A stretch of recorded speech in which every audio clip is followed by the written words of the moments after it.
This was a complex case, since it involved an intricate web that included 42 entities in Mexico and many more abroad, which performed a wide range of economic activities to justify financial transactions, formed to provide professional money laundering services for all types of criminals. The organization provided the services to its clients through a network of brokers that was supported with false invoices and shell companies to simulate business relations. The brokers will charge the organization between 1.5 and 3% of the amounts of the issued invoices as commission.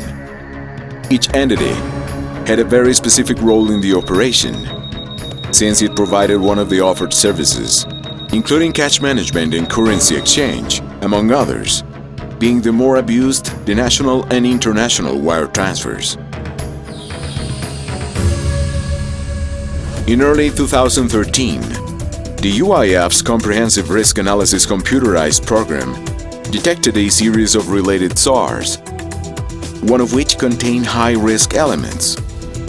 The latter was sent by a securities brokerage firm in Mexico and provided information on transactions made by Company A.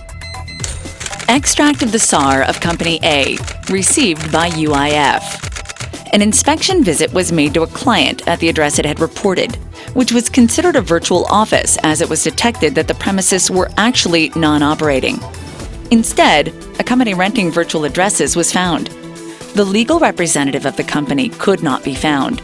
Transactions performed by the client corresponded to those of a trading company, which sends wire transfers to individuals and legal entities with a diverse range of economic activities, including commercialization or textiles, jewelry, real estate, investments, hotels, airplanes, commission agents, and household products. It has performed structured wire transfers to many companies abroad. Some transactions were conducted in an address different to the one reported to an individual who has requested wire transfers to 199 beneficiaries, individuals, and legal entities with different economic activities located in Ireland, Israel, Panama, and the United States. The client had requested 440 international wire transfers for a total amount of $13 million during the last 2 months. Hence, the UIF investigated Company A in its database and other sources of information and requested all the financial institutions to provide any information available from this target. As a result, a link between Company A with other 4 entities was discovered. These companies had common shareholders or legal representatives, same addresses or phone numbers, interrelated transactions or similar transaction profiles. At this stage, the UIF was convinced that there were enough elements to build a successful case and that an active partnership with U.S. authorities will benefit the investigation. A bilateral task force was formed by the financial intelligence units and offices of both Mexico and U.S. general attorneys. By further investigating companies A through E, the UIF identified 3 other entities involved in the money laundering scheme. Company F and Company B shared a common shareholder. Company G had financial relations with companies A, B, and E. And Company H had the same address as Company C, and they maintained financial relations. At this point, the UIF and FinCEN began exchanging information through the Egmont secure web. The UIF's first request to FinCEN was submitted on March 13th, concerning 7 entities among companies A through H. FinCEN provided 70 SARs linked to the target companies and identified 199 subjects who were conducting transactions through 92 accounts at 21 financial institutions. The second request was made on May 2nd, concerning Company F. FinCEN identified an additional 96 subjects, 38 accounts, and 5 institutions. The last request was made on May 20th, concerning 2 entities, other than companies A through H, and 6 individuals. This information was crucial to confirm the network's leader, Subject Beta, identified as the director of several suspected shell companies. The documents provided by Mexican financial institutions identified the subject Beta only, as a contact of some of the companies A through H. This was the first time his name was identified in the investigation. Since he was not a visible actor in Mexico, he was not a shareholder or legal representative of the target companies, nor had links with the accounts held by them. Next, the UIF's analyst quantified the international wire transfers and identified elements to initialize prosecutions. The key findings are as follows. The target companies had 45 accounts in 9 banks. The companies made 5,442 international wire transfers during 2010 and 2013, representing a total amount of $263.1 million. The transfers involved 42 countries and over 1,500 individuals and entities as beneficiaries. The main destinations of these transfers were the U.S., Hong Kong, Panama, Colombia, Venezuela, El Salvador, Israel, and China. Me voy a poner ahorita para que me vaya liberando, porque Colombia, Panamá, Israel me tardan un poco más. The reported addresses of companies A through H were either houses or virtual offices. There were hundreds of financial reports in the UIF's database involving these companies, including 144 SARs and 516 CTRs. Some of the target companies had financial transactions with organizations in Mexico and the U.S. that had been involved in drug trafficking money laundering cases in both countries. The number and amount of the transfers were not consistent with the tax reports and international trade operations of companies A through H. ¿Por qué concepto se recibió? Se está exportando vitamina B5, se está exportando varias cosas. ¿Es básicamente medicamentos? Medicamentos, sí. Y sí, casos alimenticios, pero sí. Pues es lo que estamos exportando a Venezuela, desde México. Producto mexicano.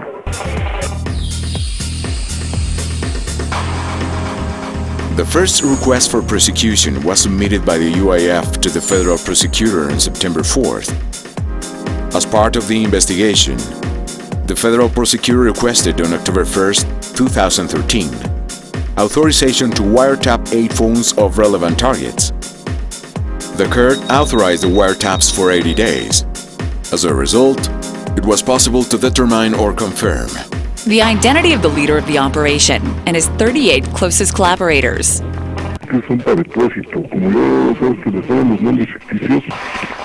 The addresses of their operating offices, the modus operandi of the money laundering scheme. Several of the companies and their accounts were about to be closed and their funds to be withdrawn and then deposited into new shell companies. The organization was hiring shredding services in order to destroy relevant documentation involving individuals known to be relevant criminals.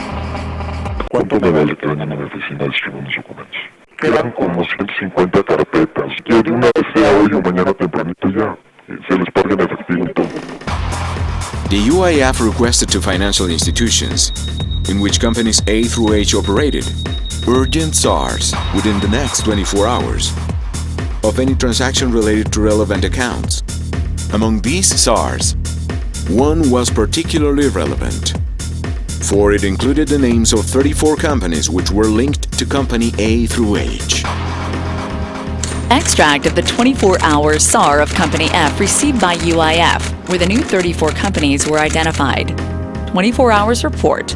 Company F is related with other 34 companies, mainly by diverse types of financial transactions, such as checks and national wire transfers, as well as common legal representatives, addresses, or phone numbers. The new 34 companies were searched on the UIF's databases, obtaining relevant results. The companies had 68 accounts in 10 banks, and there were 66 SARs and 343 CTRs related to them. With these new elements, the UIF proceeded with a second request for prosecution on October 29, 2013, involving the additional 34 target companies. The next day, the federal prosecutor requested a search warrant for the 2 addresses identified as the operating offices, which was granted by the competent court and executed on October 31, 2013. By searching the premises, the following was obtained: More than 200 used and new checkbook vouchers, showing that the companies aim to avoid AML and CFT preventative controls of financial institutions. Over 50 electronic internet banking tokens. More than 150 empty binders with the names of their clients, although their contents were shredded. Evidence of the falsification of firms for issuing checks. Multiple certificates of incorporation for legal entities. Numerous printed emails with instructions for transactions, which functioned as the support records for all financial transactions made by companies A through H and other shell companies. A high volume of false invoices and their classification by company, which were color-coded. Considering that many of the relevant companies had closed or were in the process of closing, and had the intention of moving their funds to other companies prior to the search warrant, the court authorized the federal prosecutor's request for the seizure of $13.4 million deposited in 39 accounts at 7 banks, plus the 2 real estate properties where they operated from. When the offices were searched, 38 individuals were taken into custody for interrogation. 2 of them, the leader of the money laundering scheme, and 1 of his collaborators were held in custody for 2 months upon restraining orders, while the others were let loose pending further investigation. On January 10th, the competent court determined that there were enough elements to imprison the 2 individuals under restraining orders, and on January 17, 2014, the court confirmed that there were enough elements to proceed against them under the charges of structuring and operating a major money laundering scheme and organized crime.